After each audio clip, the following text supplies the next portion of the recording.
हाँ जी भैया, तो क्वेश्चन क्या कह रहा है आपका, explain why the refractive index of any material with respect to air is always greater 1।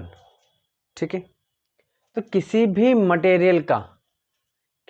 Material का जो रिफ्रैक्टिव इंडेक्स है वो हमेशा 1 से ज़्यादा क्यों होता है। ठीक है, ये ऐसा क्वेश्चन पूछ रहा है। तो क्यों होता है भाई, तो देखिए, तो सबसे पहले तो देखिए कि रिफ्रैक्टिव इंडेक्स होता क्या है। रिफ्रैक्टिव इंडेक्स क्या होता है, वेलोसिटी, v का मतलब है velocity of light in air, ठीक है, upon velocity of light in material. ठीक है, इसका मतलब क्या है भाई, of light, velocity of light in material, ये आपका क्या होता है, रिफ्रैक्टिव इंडेक्स होता है। क्या मतलब है, ये क्या कहना क्या चाह रहा है, देखिए इसको हम दिखाते हैं c से और इसको दिखाते हैं हम v से। ठीक है, तो c अपॉन v, यानी कि लाइट की velocity in air c, light की वेलोसिटी इन मटेरियल v। ठीक है, तो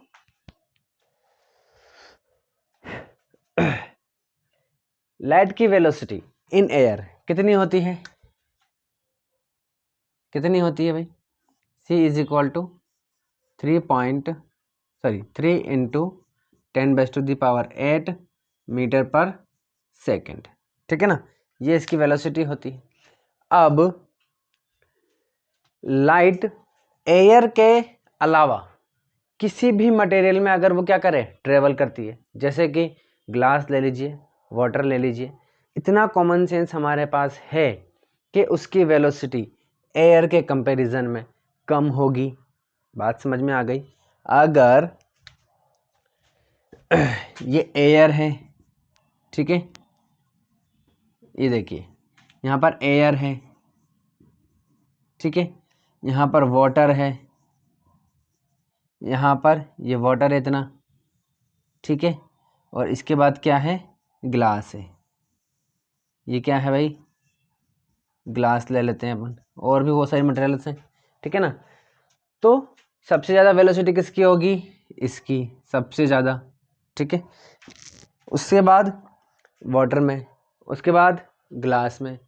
ठीक है, तो इस तरीके से, तो ये बात हमारे समझ में आ गई है कि एयर में वेलोसिटी क्या होगी, सबसे ज़्यादा होगी। ठीक है, या एनी मटेरियल, यहाँ पर एनी मटेरियल ले लीजिए आप, एनी मटेरियल। ठीक है ना, तो एयर की वेलोसिटी या एयर में लाइट की वेलोसिटी किसी भी मटेरियल में लाइट की वेलोसिटी से क्या होगी, हमेशा ज़्यादा होगी। ठीक है ना, ये बात समझ में आ गई। अब अगर हम यहाँ देखें, ठीक है, तो हमें पता है कि velocity of light in air, इसकी वैल्यू क्या है भाई, ज़्यादा है। क्या है, ज़्यादा है, इतना ले लेते हैं अपन, 3 × 10⁸ ठीक है, तो इसकी, और ये जो वैल्यू है ये क्या है, कम होगी, इससे तो कम ही होगी। ठीक है, तो अपने पास कॉमन सेंस है कि अगर ऊपर वाले की वैल्यू नीचे वाले की वैल्यू से क्या है, कम है, सॉरी ऊपर वाले की वैल्यू नीचे वाले से ज़्यादा है, या नीचे वाले की वैल्यू ऊपर वाले से क्या है, कम है, तो हमेशा वैल्यू कितनी आएगी, 1 से ज़्यादा ही आएगी। ठीक है ना, इसकी वैल्यू क्या आएगी, 1 से ज़्यादा ही आएगी।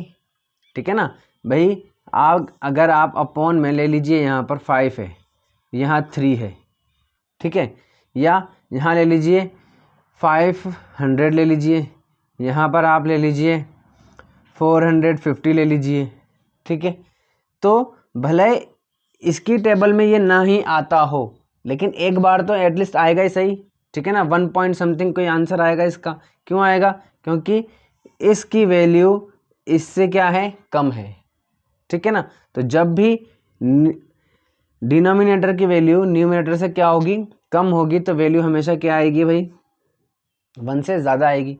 तो बस ये यही कह रहा है कि, यही बोल रहा है वो कि रिफ्रैक्टिव इंडेक्स जो है वो हमेशा किसी भी मटेरियल का 1 से ज़्यादा क्यों होता है? तो इसलिए होता है क्योंकि किसी भी मटेरियल में लाइट की वैल्यू जो है, लाइट की वेलोसिटी जो है वो एयर में लाइट की वेलोसिटी से क्या होती है? कम होती है। तो यहाँ पर इसकी वैल्यू क्या है? कम है, इसकी वैल्यू ज़्यादा है। तो अगर इससे हम इसको क्या करेंगे? डिवाइड करेंगे तो वैल्यू हमेशा 1 से ज़्यादा ही आएगी। इसलिए रिफ्रैक्टिव इंडेक्स क्या होता है? हमेशा 1 से ज़्यादा होगा एनी मटेरियल के लिए। बात समझ में आ गई? चलिए, कोई डाउट हो तो पूछ लीजिएगा।